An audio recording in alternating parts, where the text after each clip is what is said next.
Elle s'appelle Mylène Simard, elle est arrivée en Israël parce que son fils lui a dit « Mais si Israël est le pays des Juifs, alors il faut y aller ». Ben oui, parfois, les départs sont simples. C'est son histoire, on écoute. Ils ont relevé le défi de l'Alia. Alia Story, c'est vous, c'est nous. Mylène Simard, bonjour. Bonjour Cathy. Alors, il a quel âge maintenant, ce petit garçon Il a 21 ans.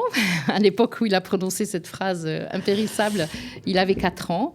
C'était en pleine intifada, on écoutait tout le temps les informations. Il y avait Israël.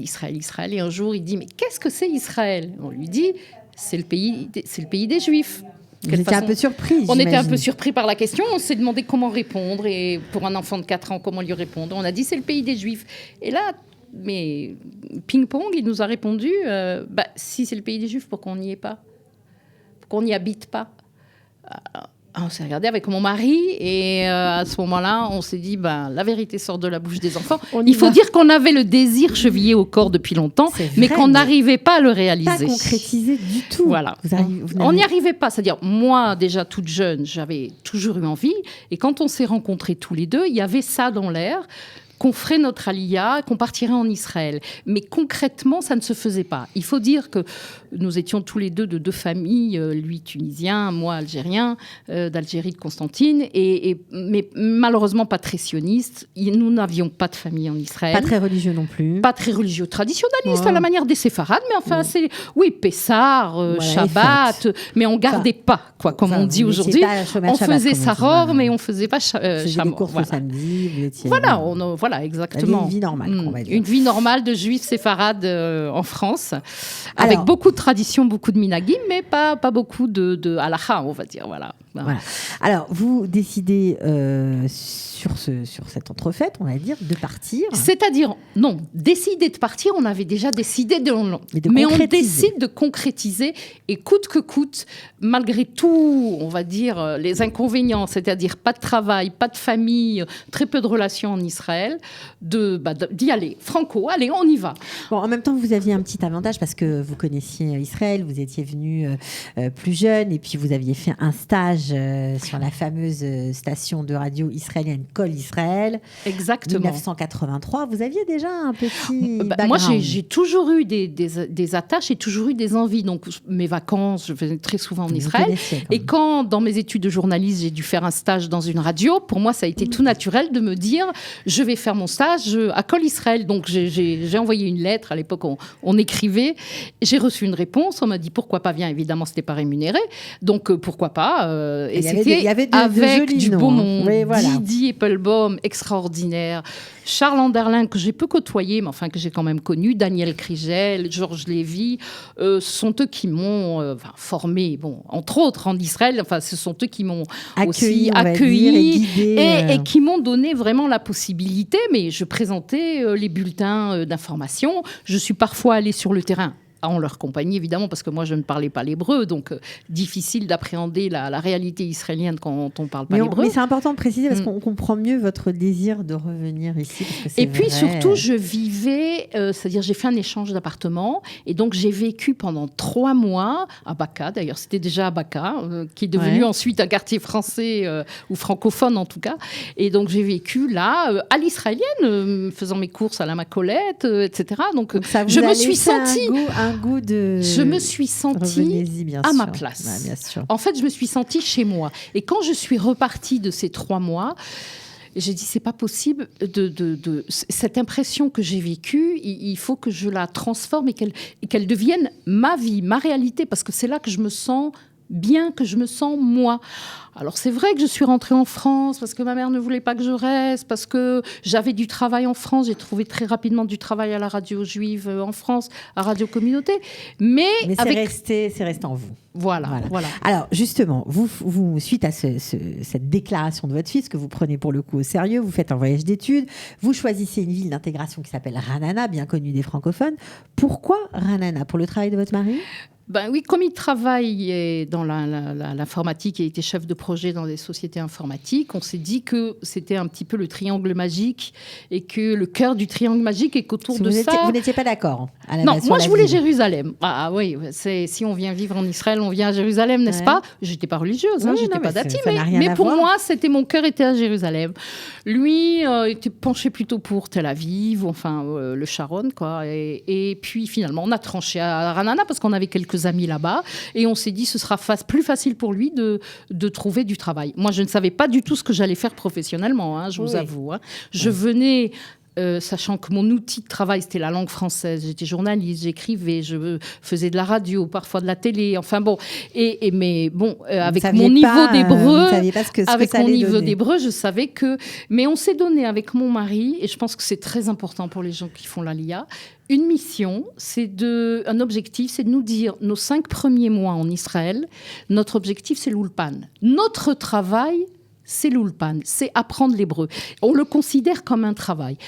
Bon, c'est vrai qu'on avait quelques petites économies, pas grand-chose, et on s'est dit, on les met sur la première année, c'est-à-dire qu'on se libère du souci de trouver un moyen de subsistance, on vit avec ce qu'on a, comme on peut, mais on apprend l'hébreu. Et donc, on a vraiment consacré du temps à ça. Ça a marché? C'était un bon calcul? C'est-à-dire que ça a été un bon tremplin.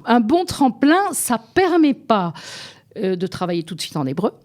Mais disons que pour se débrouiller dans la vie courante, les démarches administratives... C'était la bonne direction à prendre. Ouais. Et puis surtout pour acquérir des bases grammaticales qui permettent ensuite, une fois qu'on a acquis du vocabulaire, de pouvoir se lancer. Ouais. C'est énorme, parce que sinon on passe son temps, quand on apprend l'hébreu sur le tas, à faire des fautes, et c'est très désagréable. Et pour soi et pour les autres. Là, vous n'avez pas fait de faute, vous avez été bien sérieux à l'Ulpan, mais le choix de Ra'anana s'est avéré à l'usage, pas... C'était un bon choix de départ, parce qu'il y a un très bon Ulpan.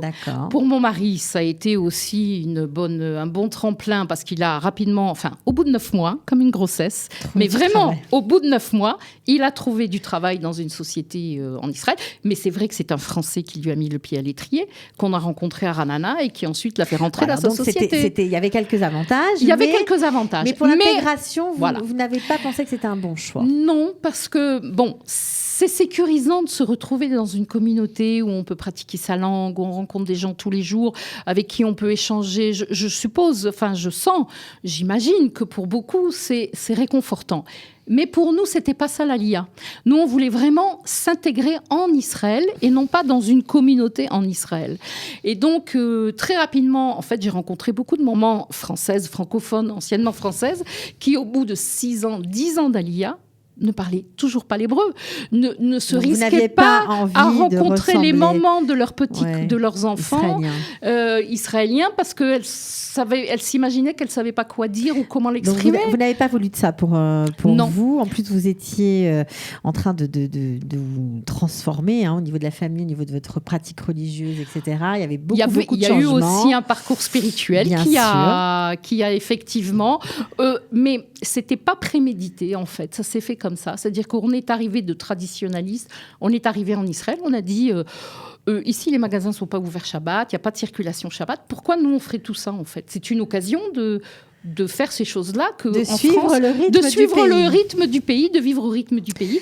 Et une chose en entraînant une autre, on est devenu de plus en plus...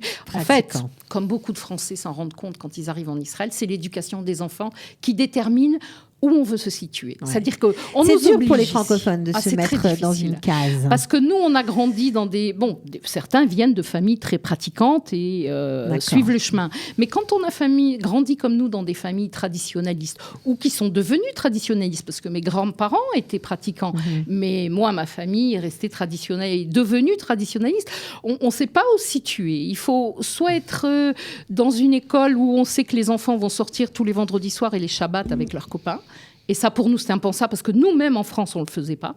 Même si on ne gardait pas Shabbat, on ne sortait pas le vendredi soir. Soit dans une école vraiment soit une école vraiment dati, ou si les enfants disent on va être à la plage Shabbat, on vous regarde et on dit... Donc, comment faire? À Tali, à Ra'anana, on a rencontré un mouvement dont on pensait que c'était, en fait, l'idéal, c'était Tali.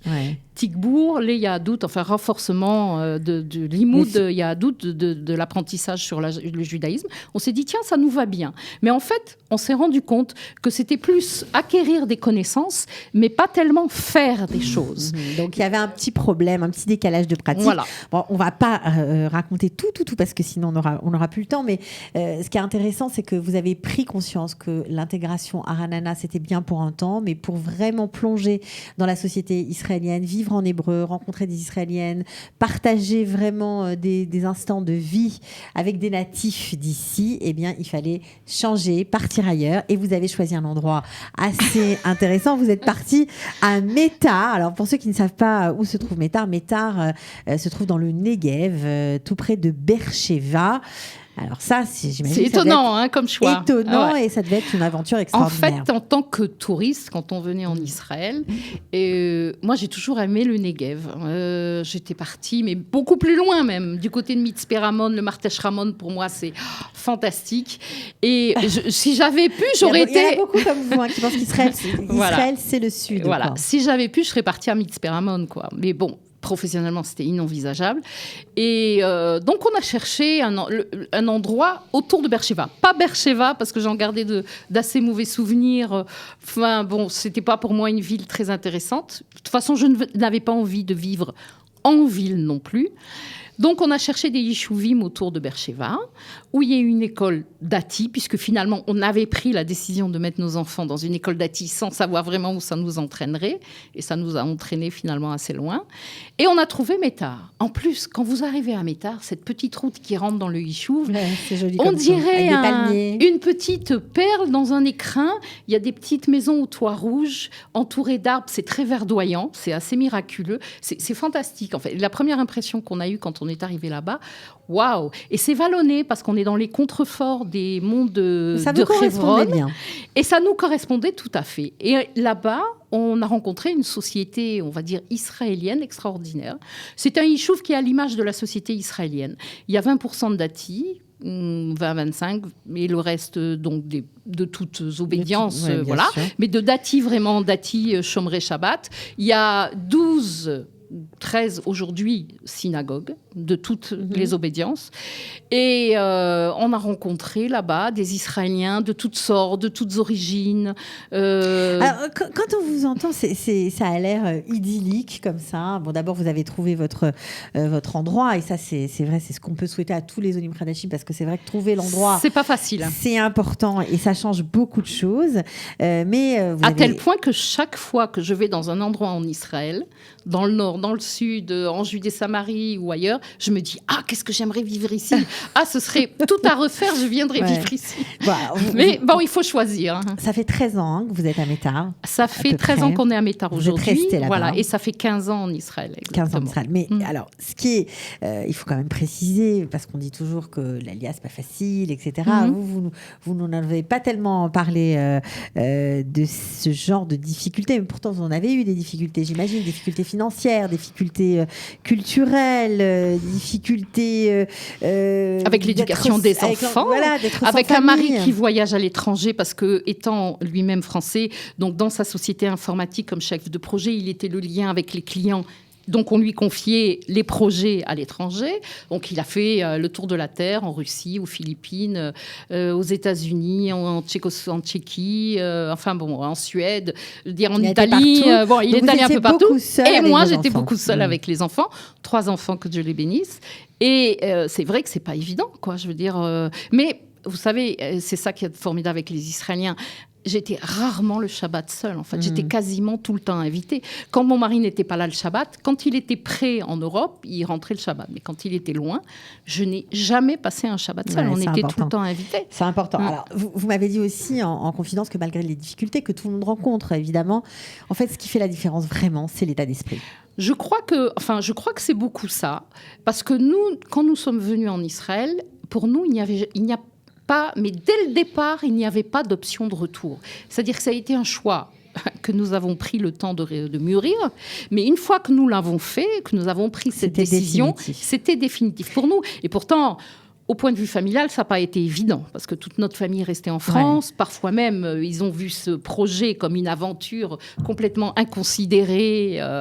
Et donc, ça n'a pas été évident à le faire accepter, et l'incompréhension a duré assez longtemps. Donc, les relations n'étaient pas faciles. Mais on a fait le choix de continuer à parler français à la maison pour que les enfants puissent garder des relations avec la famille. Mais en même temps, on a tout fait pour qu'ils deviennent vraiment israéliens, même si c'était au prix, nous, de beaucoup de difficultés. Souvent, c'est vrai que quand je parlais avec des Israéliens, j'avais l'impression qu'ils me considéraient comme pas forcément très intelligente, parce que j'arrivais difficilement à échanger autour des problèmes du quotidien. Et ça, c'est vrai qu'on peut si on le prend pour soi, on peut très mal le vivre. Mais à partir du moment où on considère que l'intégration, c'est une gageure, et que si on le fait, très sincèrement, moi, je suis venue, ça me fait plaisir d'être en Israël. Je sens que je fais des choses intéressantes, mais je viens surtout parce que j'ai un projet pour l'avenir. J'ai un projet pour mes générations à venir. Justement, vos enfants sont-ils vraiment israéliens aujourd'hui ? Comment ils se sentent ? Très sincèrement, je pense qu'aujourd'hui, quand ils vont en France, ils se sentent des étrangers. Même s'ils parlent français et qu'on admire leur français, enfin, sauf le dernier, mais ils sont, voilà, je veux dire. Et par rapport à la société israélienne, eux, ils voient la France d'un œil étranger, et quand ils sont en Israël, ils ont parfois un petit soupçon ils sentent que culturellement, ils ont un petit quelque chose de différent, mais je veux dire, ça ne reviendrait pas à l'idée de fréquenter la communauté française. Bon, quand ils rencontrent des Français, ils sont très heureux, mais ils se sentent israéliens. Et pour les autres, ils sont israéliens.